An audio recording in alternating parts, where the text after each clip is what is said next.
بسم الله الرحمن الرحيم.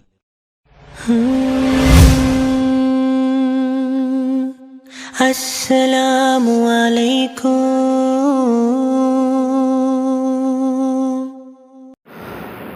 الحمد لله رب العالمين والصلاة والسلام على خاتم الأنبياء والمرسلين وعلى آله وأصحابه أجمعين ومن تبعهم بإحسان إلى يوم الدين. کوئی تو ہے جو نظام ہستی چلا رہا ہے وہی خدا ہے وہی خدا ہے. علماء کرامو د رد الالحاد درسونه روان دي. تر اوسه پورې موږ مبادیات ذکر کړو، دعوه جواب دعوه تنقیحات دا ټول موږ ذکر کړو. الحمدلله تاسو پیژنئ چې ثبوت پس سره راځي. مخکې دا تاسو ته بیا پته وایه به نه هغه اصول موږ ذکر کړي که نه. یو څیز په پوهه او عقل کې نه راتلل د دې خبرې دلیل نه دی چې دا څیز به باطل وي. ماورای عقل او خلاف عقل مو پیژندو چې خلاف عقل څه ته وایي چې د هغه په باطلوالي باندې تا سره دلیل عقلي موجود دي. دا ورځ ده که دا شپه ده، اوس دا ورځ ده یو سړی وایي چې دا شپه ده، دا شپه هم د ورځ هم ده، نو دا خلاف عقل ده. ولې مولوي صاحبانو عقلي دلیل پې موجود دی چې دا اوس ورځ ده، دا عدد 5 دی یا 4 دی، دا نشي کېدی چې 5 دی مې دې ته څه وایي خلاف عقل وایي. زمونږ د اسلام چې کوم اکثریت عقاید دي دا ماورای عقل دي، دوی دا خلاف عقل دي. نو خلاف عقل مو پیژندو که نه. دغه شانته کې نظیر مطالبه مو پیژندله، د مدعی نه به د څه مطالبه کې د دلیل کې خو د نظیر مطالبه ته نشي کولی. دعوه جواب دعوه مو پیژندله. په تنقیحاتو کې د بګ بینګ په باره کې په دې ټولو کې موږ څه وکړو؟ د مادې په باره کې موږ په دوی باندې تنقیحات وکړو. ماده چې دا حادثه د ده دپاره موږ ګڼ دلایل لا جمع کړي دي. بل ځای ملګری راغلی و، هغه سره ما بحث مباحثه هم کړې ده. 14 منټه موږ فرضي دا کړو هلته زموږ مدرسه کې. اب انشاءالله تاسو سره شیر کوم. 10 منټه موږ شیر کړی هم واورئ او دا هم واورئ. هغه ویلي په حدوث د مادې باندې موږ سره ګڼ دلایل دي. مولوي صاحب بس مې ته وراته ډېر توجه مې کوه، خیر کله نه کله بس دا کوه. نو په حدوث د ماده باندې موږ سره ګڼ دلایل داسې دي مولوي صاحبانو چې د مادې صفات فانی دي. څه دي؟ ما ورته ویل، نو هغه ماته ویل څنګه فانی دي؟ ما ته به ختم شوی، زه خو نه ختمېږم، خو زه ماده وم او بیا به مادې لازمه خاوره بشم. نو ما ورته ویل ستا صفت به ختم شي. مطلب څه شی دی؟ اوس موږ موجود یو که نه؟ دا موجود دی، دا موجود دی، عمر هم موجود دی، بکر زید ټول موجود یو. مولوي صاحبانو خو دا ماده ده، د ماده دا کم صفت چې اوس په ما کې موجود دی، زما د مرګ نه پس به دا ختم شي. نو د قدیم او حادث جمع کېدی شي. نو چې ته ماده اصل د قدیم وګڼل نو صفات ولې حادث شو؟ الله قدیم دی، صفات هم قدیم دي. بیا د الله د ذات په باره کې خبره وکړه. ما ورته ویل د الله صفات چې دي نه غیر ذاتي نه عین ذات دي. دا زمونږ نظریه ده. غیر ذات هم نه دي او عین ذات هم نه دي. مثال د دې لاس دی، دا لاس نه ما غیر ذات دی او نه عین ذات دی. غیر ذات هم داسې نه دی چې زما د لاس حصه خو ده که زما د جسم حصه ده، خو عین ذات هم نه دی. دا لاس ما نه کټ که بیا به هم زه ژوندی یم. د مثال منګه عوامو له دوی له په دې ورکو. نو مولوي صاحبانو منګه په حدوث د ماده باندې هم دلایل پیش کړي دي، ګڼ دلایل دي. په ماده کې سکون دی، حرکت دی پکې، په ماده کې فناواله دی، بدلیږي را بدلیږي. ماده چې د متحرکه د متحرک څه غواړي؟ محرک غواړي. ماده غیر مادي ده. ولی ماده چې د بل نه پیدا شي بل نه ده، په دور او تسلسل راځي. نو ماده غیر مادي ده. په دې ټولو خبرو باندې مولوي صاحب ماده حدوث دا د زړو قدیم فلسفو نظریه واخو باطل شوی ده. چا باطل کړی ده؟ جدید فلسفو چې دوی وایي چې ماده د بګ بینګ په وجه پیدا شوی ده. نو دا جدید الحاد د کم ځای نه راوتی دی؟ د مغربي معاشرې نه راوتی دی. پرون موږ وضاحت وکړو، اوس بل سبق ته راځو. دا د پروني سبق خلاصه ما بیان کړله. لږه موږ پرون وضاحت کړو چې په مغربي قوم باندې 100 ادوار تیر شوي دي. مولوي صاحب عامر صاحب 100 ادوارو 3 ادوار کم عهد قدیم ده مولوي صاحبانو، نشاط ثانیه دی او درېم عهد جدید ده. شاباسي مولوي صاحب عهد قدیم د کوم دغه پورې ویل زمانه صدۍ پورې و. شاباسي 15 صدۍ پورې عهد قدیم د دې خصوصیت څو د دې موږ ویلو په مذهب په دې غالب وسو. کاغه رومي بت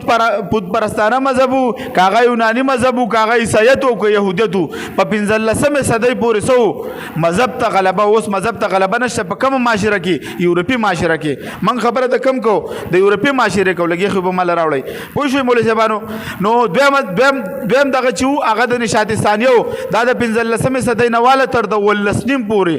د 19 صدۍ د وسطه پورې زمانه ته دی نشاط افسانه ویلې دلته نه کشمکش شروع شو جنگ شروع شو د مذهب او د ساينس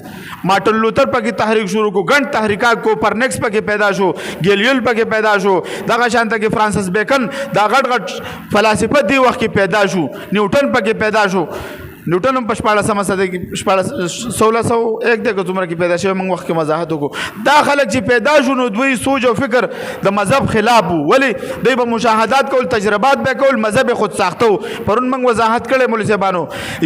عیسی انجیل هغه بایبل هغه انجیل نه کوم چې په حضرت عیسی علی السلام نازل کړي موږ په 15 شپږ منټه وضاحت کړي واغه درس به واوري مولوی صاحبانو نو دویم دور د سو د نشاط ثانیه او د دې اهم تحریکات سو مولوی صاحبانو موږ د اولنا یونانی فلسفه ترجمه شوی و چرته عربو ته عربی ژبه ته د دوی نه په مزه د دین او ژبه ته واولې د منتقل کېدلی و دریم دور چې د عهد جدید دور دی د ولسنیم سو نواله د ولسمه صدۍ د وسط نواله تر د وسه پورې دی ته عهد جدید دا مسلمانانو به مغربي اصطلاحاتو هیومنزم نېشنلزم سیکولرزم لیبرالزم نو دا ټول اصطلاحات د کم ځنه پیدا شوی دي دا د تحریف شده عیسایت نه راوتی دا زمنګ پیداوار نه دی دا جدید الهاد هم د دوی پیداوار دی مسلمانانو موږ بنن راځو د هیومنزم اوس موږ د مغربي اصطلاحات وضاحت وکړو د کی کم چې بنیاد دی نو دا د هیومنزم فلسفه ده هیومنزم تسوی مولوی صاحبانو شابه انسانیت پرستی انسان د ټولو نه لوی دی انسانیت د ټولو نه لوی مذهب دی دا خبره مستاسو یاد وي مولوی صاحب د دې نه عبارت شروع کړه د جدید مغربي فکر او فلسفي بنیاد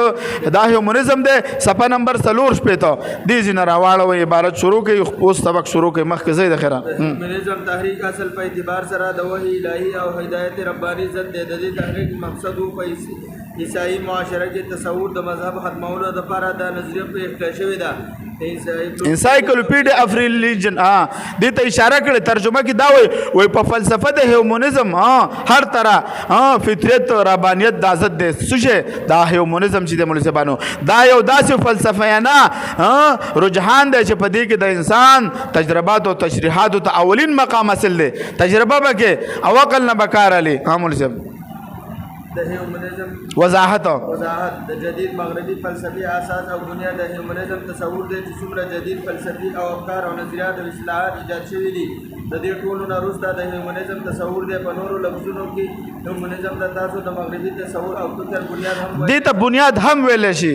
چې انسان په خپل عقل باندې فیصله کوي به د شاخونه دي یورپی فلسفه وايي اصل انسان په ولسمه صدۍ کې پیدا شوی دی انسان آزاد دی د چا د حکم پابند نه دی یا بولو مولوی صاحبانو د سوي د دوی اکثر فلسفه وی اصل انسان په ولسمه صدۍ کې پیدا شو چې د ته پته ولګي چې خود مختار مسیما په ما باندې ما فوق فطرت بل هستی نشره چې هغه مانه تپوسو کی چې دا کوا او دا مکوا دا سوي دا د دوی نظریه د په ولسمه صدۍ نه د قسم شروع شولې د هیومنزم مطالعه کولو سره انسان د نتیجې ته ورسیږي چې هیومنزم انسان د خدای په مقام باندې فایز کړي دي کله چې ته د هیومنزم دا کې مولوی صاحبانو مطالعه کې نو دا به دې ته رسیږي چې دې سکه انسان د خدای په مقام باندې فایز کړي دي دویم نمبر هیومنزم د ټولو مذاهب په مقابله کې یو داسې مذهب دی په کوم کې چې د انسان پرستش کیږي مولوی صاحبانو تاسو به اکثر اوریدلی وي چې انسانیت د ټولو نه لوی مذهب دی دا د کم په بنیاد د کم فلسفي په بنیاد د هیومنزم ګوره دا موږ ویلي دي کله چې ته د دهري رد کې د الحاد رد کې او تا ته هغه نه وروسته چې کومه فلسفه وي درته معلومه وي رد به اسان وي ته چې ډاکټر ته لاړ شې او تا ته ټیسټونه وکړي او ستا مرض معلوم کړي علاج به سخت که آسان به او که د کوسي ډاکټر ته لاړ شي او مسله یو انجکشن دلته د بل وي نو څه به کوي ډایرکټ به د قبرستان ته رسوي مولوی صاحبانو چې ته د الحاد رد کې او ته د مغربي فلسفې نه خبر چې دا د کم په بنیاد باندې ګوره دوی وی په اسلام کې مساوات نشته اسلام خزل حق نه دی ورکړی دا د کم فلسفې په بنیاد کوي دا د فیمینزم د فلسفې په بنیاد منګو اسلام مساوات خبره نه کوي اسلام د انصاف خبره کوي سوي اسلام وایي چې د دې ماشوم څخه حق کېږي د ماشوم له ورکا د دې مولوی صاحب چې څخه حق کېږي د له ورکا د مولوی صاحب چې څخه حق کېږي د له ورکا د استاد چې څخه حق کېږي استاد له ورکا د پلار چې څخه حق کېږي پلار له ورکا نو دا مساوات خو ظلم دی دا مساوات د ښځې او د سړي په منځ کې موږ مساوات په کومو شیانو کې راولي خبره مې ذهن نه وځي بیا دا ابو بیا اوس کم دی وای موږ ورته وایو مساوات په کومه خبره کې راولي په مجلس په دین کې راولي که په خپل ژوند کې راولي په دین باندې هم زنانه په دین پورا عمل نشي کولی په جهاد په هغوی باندې نه دی فرض که فرض دی په ښځو باندې نه دی فرض د جمع مونځ په هغوی باندې فرض دی که نه دی فرض نه دی فرض چې امامت په هغوی فرض دی که نه دی دغه شانته کې خلیفه د وخت ګرځېدل فرض دی پې که نه دي نو ډېر امور دي چې هغې کې ښځې له څه دی هغه دغه دی څه ورته وایي هغه له رخصت میلاو دی نو تی پې څنګه لازم کړي چې دا ما سره مساوات وکړي راولي ښځه به هم را سره په جومات کې ولاړې پنسي به اوچتې کړې موږ به هم ولاړې وروره د اسلام نه به داسې دغه جوړ کړی بعضې خلک یان ساتئ ګوره مولوي صاحبانو د دنیا ژوند ته بیا راشه د دنیا په ژوند کې هم موږ سره ښځه مساوات نشي کولی دا سخت کارونه دا تعمیرات کول څومره د جهاد دا د جنگ میدان بدې کې ښځه جنګېدی شي د سړي سره هېڅکله نه شي دا ډریوران چې د کراچۍ نه را روان شي د یو بندر نه بل ته په میاشتو میاشتو سفرې کوي دا ښځه کولی شي د هغوی ښځې کوي ډریورانې وي غریبانانې اوس په هغوی له داسې خاوندان نه میلاویږي چې کور کې کښېنئ هغه چې کوم میلاویږي ورته به مسلمانان وي لکه هغه داسې کارګزارۍ نه راځي او جماعت بار تللی و هلته یو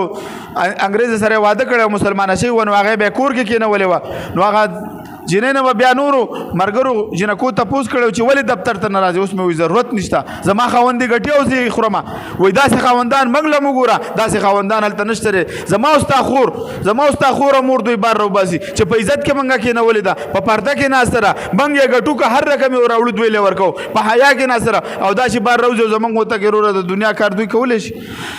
هېڅکله نشي کولی نو مولوي صاحبانو د خبره د اسلام ده او خبره د هیومنزم د فلسفې ده نو ته چې ته کله د دهریت رد کې د خبره دې ځینه روانه وه کله چې ته د دهریت رد کې د الحاد رد کې تا نه به وروسته تا ته بندې نه وروسته څه وي دا خبرې یاد ساتئ مولوي صاحبانو تا له به وروسته دې نه فلسفه معلوموي پوهېږئ که نه پوهېږئ نو انسان دی څه وایي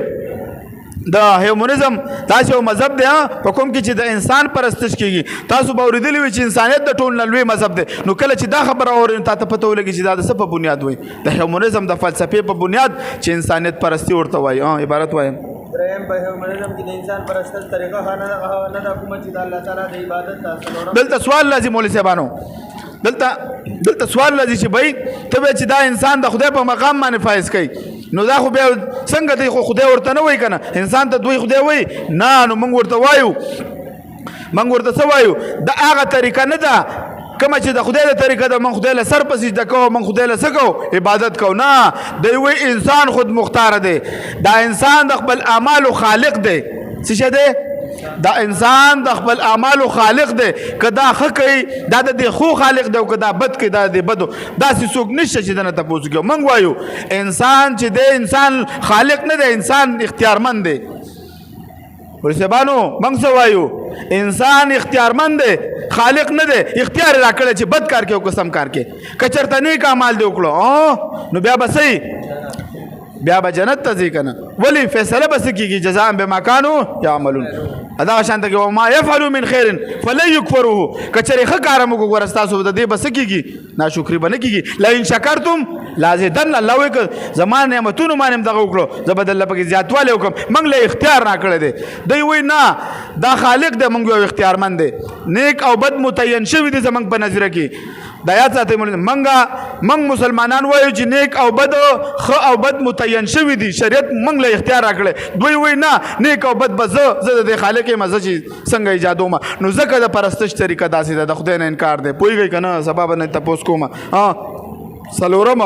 د هیومنزم مطابق هر یو انسان په خپل ځان کې یو خدای دی په هیومنزم کې د مذهب هیڅ قدر او قیامت نشته تاریخي پس منظر مولوي صاحبانو د هیومنزم مطابق په دننه هر یو انسان خپل خدای دی نعوذ بالله د یوې به زما د چا نشته دی ماله څوک څه وکړي ځکه خو د یورپ په معاشره کې څه نه کېږي پلار د زوی نه تپوس نشي کولی پلار د لور نه تپوس نشي کولی خاوند د ښځې نه تپوس نشي کولی وجه دا ده هلته چې دا کم زمونږ اکثر دینداره مسلمانان لاړ شي واپس راغلي دي د څه وجې نه هغه چې ماحول داسې دی چې ورور هلته ته څه نشي کولی تا هلته دعوت او تبلیغ نشي کولی د ښه او د بد تمیز ختم شوی دی په هغه معاشره کې او زمونږ خلک هغه خوښه او د هغه څه کوي د ایمان نه ورپسې ځان خلاصو الله دې موږ ته امان راکړي د هیومنزم د تاریخي پس منظر د دې یو څو نکات موږ بیانو مولوي صاحبانو چې د هیومنزم نور وضاحت هم تاسو ته معلوم شي دا هیومنزم څه بلا ده اول دې کې مولوي صاحبانو یو امریکي فلسفي د کارلس لیمنټ په نوم باندې د یو کتاب لیکلی دی فلسفه انسانیت په نوم باندې د پکې اوسون نکات را جمع کړي مولوي صاحبانو د هغې وضاحت کو تاسو ته خپله پته لګي چې هیومنزم څه شی دی اوله نقطه د هیومنزم د فلسفي د هیومنزم د فلسفې اوله نقطه دا چې دوی وایي مابعد طبیعت په ساده الفاظ مابعد طبیعت څیزونه یا په ساده الفاظو کې داسې ویل چې په داسې سیز باندې یقین کول چې په هغې کې هر قسم مافوق الفطرت موجودات دي مثلا لکه خدای جل جلاله فرشتې جنت جهنم وغیرہ چې دوی دا صرف فرضي کیسې دي په حقیقت کې هیڅ نشته دا تمام موجودات او ټول کائنات مستقل بالذات د ماضي او د انرژي د باهمي اشتراک د تعامل نه پیدا کیږي د دې نه وروسته نه کوم ذهن شته دی او نه مطلق خدای شته دی بس دې پورې درګه مولوي صاحب بس مولوي صاحبانو دوی څه وایي نه وایي جنت شته نه جهنم شته دی داسې فرضي کیسې دي دا دوی څه وایي دا مذهب وایي مالدار خلکو ایجاد کړی چا دپاره ما او تا غریب دپاره وایي ما او تا دپاره د اپینو د نشې د چرسو کار کوي څنګه دنیا هم خرابه ده نو څه ویو آخرت خو به هم ښایي څه شي ټینشن هم ختم شي دوی وایي دا مالداره په دې باندې د خپلې سرمایه څه کوي تحفظ کوي دلته سرمایه دارانه نظام دی وروسته را روان دی لس نکات به موږ دله بیانوو دلته چې دی دا ولې خلک خودکشي نه کوي ټول نظام په سود باندې روان دی ته که چېرته په ټولو اسلامي ملکونو کې په پاکستان کې ته امن راوستل غواړي او ته ترقي کول غواړي اول به دا سودي نظام ختمي چې دا سودي نظام دی روان دی موږ لس نکات بیان کړي دي اول یې څه شی دی اول یې موږ نصر راجمع کړو معدنیات یې راجمع کړو سونا او چاندي امریکا راجمع کړلو موږ نه هر څه دا کړل او موږ له کاغذي نوټ راکو دا کاغذي نوټ چې ستا په لاس کې او ستا په جیب کې دی دا چې څومره لوټونه دي د دې عمره سونا او چاندي ستا سټیټ بینک سره شته په کومو ملکونو کې چې دي یو سره هم نشته مولوي صاحبانو د څه وکړو کاغذ یې ماته لاس کې راکو د کاغذ نه راله روپۍ دغه جوړ کا احسن الفتاوا کې په مکمل بحث شوی چې په ده باندې زکات نه ادا کېږي دا اوس ثمن عرفي وګرځېدل مولوي صاحبانو دې خبرې ته خیال دی ستاسو نو اول موږ له دا راکو دویم موږ پکې موږ له بینک راویستو سو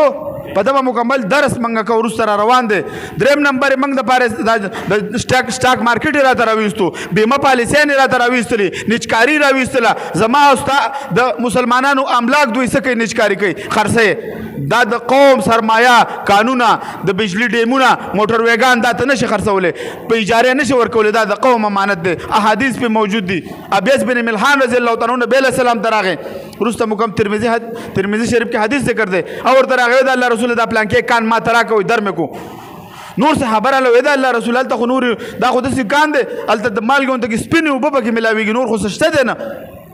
او تا خو د دې نه خو ټول مسلمانان مستفید کېږي بیا یې راوغوښتو وایي دا واپس ماته راکړه ورته ویلې وایي زه دا صدقه کوم د ټولو مسلمانانو دپاره نو هغه صحابي ورته ویلې زما د طرفه به صدقه کې به در کوم وایي صحیح ده او د هغه بدله کې ول بل باغ هم ورکو د دې حدیث نه معلومیږي چې ته څه نشي کولی قومي املاک نشي نجکاري کولی نن سبا اسلام زموږ په معاشره کې کم دی دا به هله کېږي چې موږ څه وکړو موږ دا فلسفې نه خبر شو او موږ څه وکړو ستا 9% تجارت په ډالر باندې کېږي سو یو مسلمان د بل مسلمان نه کرنسي نه قبلی ته به موږ به څنګه اوچت شو دغه فلسفې وروسته موجود دی مولوي صاحبانو او موږ ښه بېغمه او دی خو خوبونه کوو چې بس والله موږ بس څه شی د جنت ته ټکټ هم ګټلی دی نو مولوي صاحبانو دوی څه وایي دوی وایي دا ټولې فرضي قصې کهاني نه دي دا هر څه د څه نه پیدا کېږي د یو اشتراک نه پیدا کېږي یو ماده د بلې نه پیدا شي بله ماده د بلې نه پیدا شي خبره دې ذکر روانه وه خبره رانه بل خوا لاړله د څه په باره کې موږ دا خبره کوله د دې فلسفو په بنیاد باندې د هیومنزم د تعریف دویمه نقطه چې دا بیان کا نه نه دې نه دویمه نقطه بیان کړه د هیومنزم د تعریف بس خو بس وضاحت وشو کنه اخو ما د هغه دا دی چې د هیومنزم انحصار او مدار په ساینسي علومو او قوانینو باندې دی د هیومنزم مطابق ټول انسانان په دې مادي کائناتو کې اوسېږي دوی وایي انسان د یو خاص ارتقا د وجې نه جوړ شوی دی لکه مثال فاسټیر شو دوی وایي د مرکب تام نه جوړ شوی دی او روح او نفس او شعور نشته دی دا د انسان د دماغي تعامل نتیجه ده یعنی نفس انساني مراد روح انسان ته کوم روحاني وجود اے مولوی صاحبانو د دې لاندې د دې ټول د دویمې نقطې وضاحت دا دی د هیومنزم تا انحصار چې دی داسې شی دی په ساینسي علوم او قوانینو باندې دی د هیومنزم مطابق موږ انسانان په دې مادي کائناتو کې چې اوسېږو نو انسان د یو خاص ارتقا د وجې نه شوی دی دوه نظریې دي یو ارتقا دی یو تخلیق دی موږ څونه مذاهب چې دي دوی د تخلیق قایل دی الله دا انسان پیدا کړی دی د ټول دا غړي چې آدم علی السلام د هندوانو دا اوم ورته وي موږ ورته آدم علی السلام یو په دمه نه چې کله زمونږ ته شیخ الحدیث مخکې دا یو شپږاتمه چې مخکې د هندوستان کې دا ډېره غټه واقع شوې وه ارشد مدني حفظه الله زمونږ چې کوم د دیوبند مشر دی هلته هغه په دې باندې یو غټ د دیوبند کانفرنس دا وضاحت پکې چې اوم چې دی تاسو ورته اوم به وایي هغه قوم الله غني نعوذ بالله هغه او الله غني نو هغه په دمانه مکمل بحث وکړو بیا په دوی کې هغه به ډېر سخت په دمانه اعتراضات وکړو نو څونه مذاهب چې دوی څه کوي دوی د تخلیق قائل دي سری مطلب مې د خبر دا ده چې د هغه د مذاهب ټول د تخلیق قائل دي د مقابله کې هیومنزم سوی انسان د ارتقا په وجه پیدا شوی دی څنګه ارتقا اول ماده پیدا شو زد ماده پیدا شو بیا زد ماده غیب شوله بیا ارتقا کېدل په مزه اول انسانان چې د کبانو په شکل کې بیا د ټماټرو په شکل کې بیا د شادوګانو په شکل کې اوس موږ انسانان ته جوړو اوس موږ د بنزي وای دا تاسو د تر زامن سه موږ تر زامن نه تاسو د تر زامن تاسو نو د تر زامن ولې پنجره کې ساتلې دي راولې د تر زامن کور کې ځان سره دیره کوي کنه ها د په ځنګلو کې دا شادوغان ساتي ها مونږ تر ځامن نه غنو مونږ الله خیسته وجود مونږ لرا کړی دی ولقد کرمنا بني مونږ له خدای سي وجود را کړی مونږ خدای آدم بچي تاسو د ډارون بچي سي د بيزو شادوغانو بچي سي نو هغه پسې ګرځي ښا مولوی صاحبانو دلته څه شه دی د انسان د خاص ارتقا د وجنه پیدا شوی دی دریم د هیومنزم د تعریف چي دی نو دوی وايي انسان د مسایلو حل طریقه انساني عقل او د ساينسي طریقه کار دی منګ چې مسلې حل کو پس سره حل کو د وحی پرانا کې حل کو منګ سره قانون موجود دی قانون الهي موجود دی خو افسوس خبردار چې ستر پاکستان د مسلمان په وطن کې په فیصله نشي کوله ته چې قاضي ته وي جج ته وي چې جج صاحب په دې قران فیصله وکړي د قران د جمعه ته سمولې سي بل ته تلاوت کوه افسوس خبردار ده ها منګ له قران دې د پاره نور را لګل چې په قرانو قسمونه به خرو د سره پاره را لګلو د دغه د پاره لاګو کولو د پاره چې کله د قران فیصله لاګو شي بیا سکیږي بیا امن راځي ته واوړه کنه په تور خپ باندې غاړه وړو تر روان شه د شپې 12 بجې پیدل ځه پرې چې تعالی څوک نقصان دروسي چې کله دغه وخت شي د مانځه وخت شي څوکا دکان دیم د سره کولاوي پرې د جمعه ته په ټول افغانستان کې داسې نر نشته چې ستاسو د دکان نغلاو کې دلته سکیږي جمعه تراشه او جب نه موبایل وباسي جمعات کې در نغلا کوي چپړې در نه پټي بمبې در نه پټي د جمعات نه نه بیټري نه وړي دا استاد دغه د نظام د قران د فیصله به دا زوري ښا مولوی زبانو نو دای سوې د انسان د مسایلو حل طریقه کار د انساني عقل او ساينسي طریقه کار دی د سوهي یا د آسماني کتاب ضرورت نشره یعنی په انسان باندې ایمان راوړل تا یو منظم وایسو په انسان باندې نو خلاصه دا شو چې انسان به خپل مسایلو په خپل حل کوي دا انسان به څه کوي دا مسایل به خپل حل کوي او دا به خپل عقل او د دماغ په ذریعہ سره او د ساينسي قوانینو په ذریعہ سره د حل کوي دغه شانته کې سلوره منوکتا ودش فرقه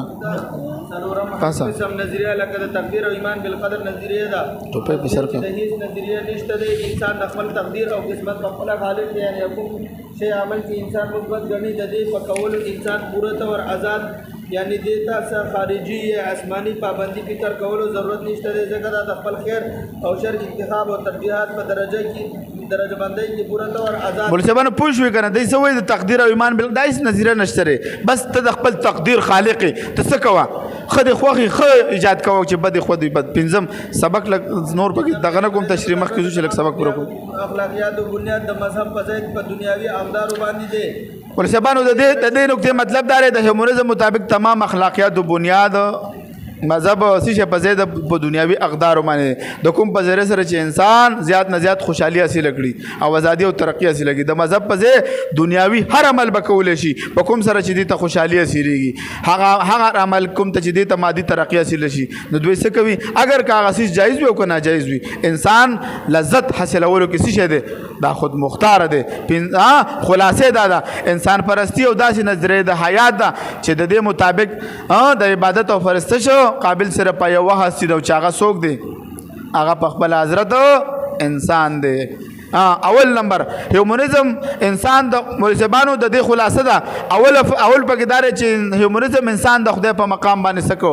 فایز کو دویم هیومنزم یو مذهب دی په کوم کې چې د انسان پرستش کیږي تاسو باورېدلی وي چې انسانیت د ټول نه لوی مذهب دی هیومنزم یو مستقل ضابطه حیات ده چې په خپل ځان ایمان راوړلو ته وایي ملسبانو یو اسلام هم ضابطه حیات لري هر مذهب هم دغه لري خو د اسلام چې کوم ضابطه حیات ده تاسو دوی سره د دې تقابل راولي به ترغیر سره روان دي ملزبانو دریم هیومنزم کې د انسان د پرستش طریقه غره د کوم چې د خدای د پرستش ده سلورم هیومنزم مطابق هر انسان په خپل ځان کې دننه یو خدای دی د دوی یو فلسفي وای کنه وضاحت وشي چې انسان په ولسمه صدې کې پیدا شوی دی مخکې چې څونه انسانان پیدا شوی دي هغه د کوم بالادسو قوت پابندي کوله لیکن په ولسمه صدې کې اصل انسان پیدا شو چې دې ته د خپل ځان پته ولګي د چې سیمه د ډارون بچي موزه د شادونه پیدا ما او کنه دا خو د دوی نظریه ده منګ له بدر چې منګ د ادم بچیو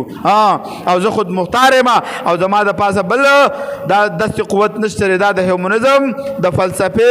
خلاصه ده دا هیومنزم دا بیات کوي په یادو سبب دا درس اورم دنه بیا با سبنګ سبا د هیومنزم شاخونه به د سیکولریزم بوایو نن په پاکستان ستاسو د پاکستان په وطن باندې دلته سیکولریزم راولي تاسو دا بار چغې اوري سیکولریزم راولي سیکولریزم به پیژندې د مقاصد څه دي او د دې څه دي بنیادی خلاصې څه ده او د دې د اسلام سره څه ټکراو دی څه تقابل دی دا به سباني درس کې او ملزبانو دا درس ستاسو د دې معاشرې سره نن بالکل دا ګوره فټ دی د دې دا درس یادول دا شیر کول او دا نور مسلمانانو ته رسول دا په کالجونو یونیورسټیانو کې د دې درس او تدریس کول دا استادو ذمہواری ده چې څه وکړي دا نورو ته ورسوي واخر دعوانا الحمدلله رب العالمین